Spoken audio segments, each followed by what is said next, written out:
Hanging by a thread? Last nail in the coffin? Do these phrases mean anything to you, Mr. Malcolm Turnbull, Prime Minister of Australia, the man that Donald Trump hung up on? Well, they should, because Cory Bernardi has pulled the plug as predicted and is going to be forming his own conservative movement. I think it's ironic that a sinkhole has just formed literally outside of Malcolm Turnbull's Point Piper mansion.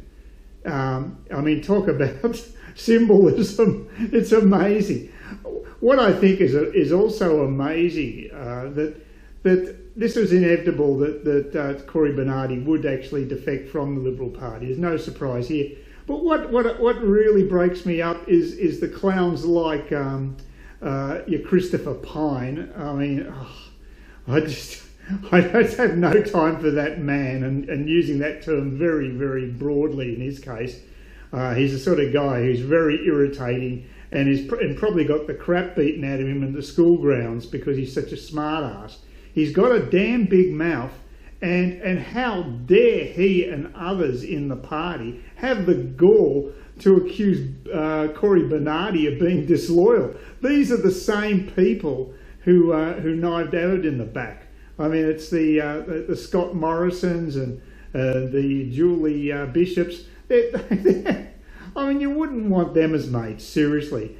And they're just the sort of people you wouldn't have a beer with at a pub. They don't pass the pub test. They're not people you'd want to associate with. And the Liberal Party, I think, is finished. I think this is the beginning of the end for it. I don't think it's just the Liberal Party. I believe the Labor Party's in real trouble too. And I don't know, I think the Greens eventually will lose the support they've got. As I've called them before, they're the Jurassics in my opinion. And there is a major shift happening in Australia, a tectonic shift politically in Australia, and partially due to the fact that the Trump factor has affected politics here.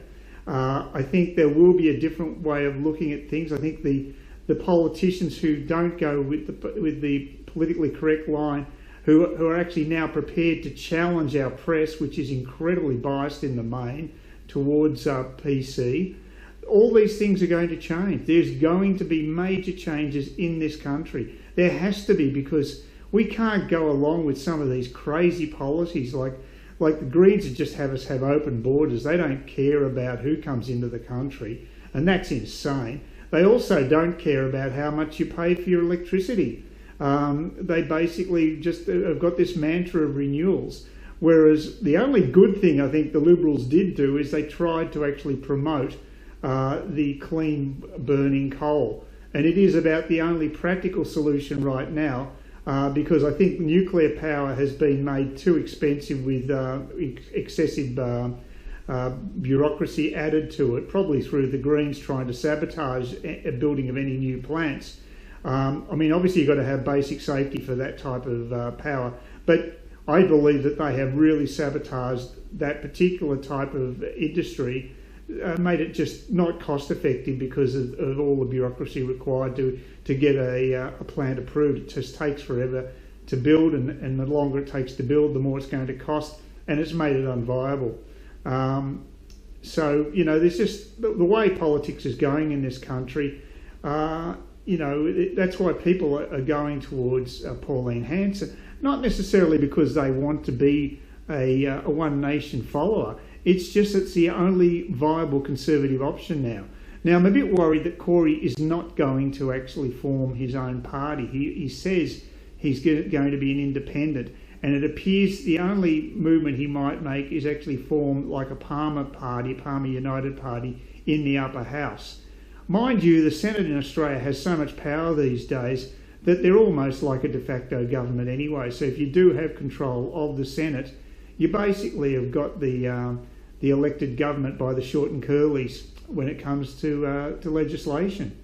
So I'm hoping that Cory Bernardi actually does decide to form some sort of real party with other candidates, because I just believe that the Liberal Party is finished. I think that Tony Abbott is just bashing his head against a brick wall staying there. I think he should get out. And there's people like Mark Latham from Labor who actually now is actually more aligned with these other people from the Liberal Party, because he has common sense policies which are just thrown out the window by the Labor Party, the current Labor Party members. They don't have any empathy now with working people and all their needs and keeping costs down and that type of thing. The bread and butter issues, they've just thrown them out the window. They've gone trendy latte left, and they've just lost their constituency. So it's the Liberals are the ones that are really in strife right now, and deservedly so. Malcolm Turnbull, in my opinion, is finished. He will not last the distance.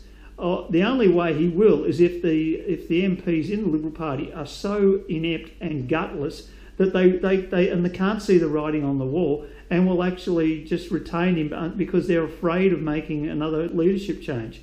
They are pretty stupid. It is possible that the Liberals will actually do that, and that is just going to be, they might as well just jump off a cliff because they're gone. They are gone, I'm telling you. There's no way they're going to win the next election. They've got no chance now.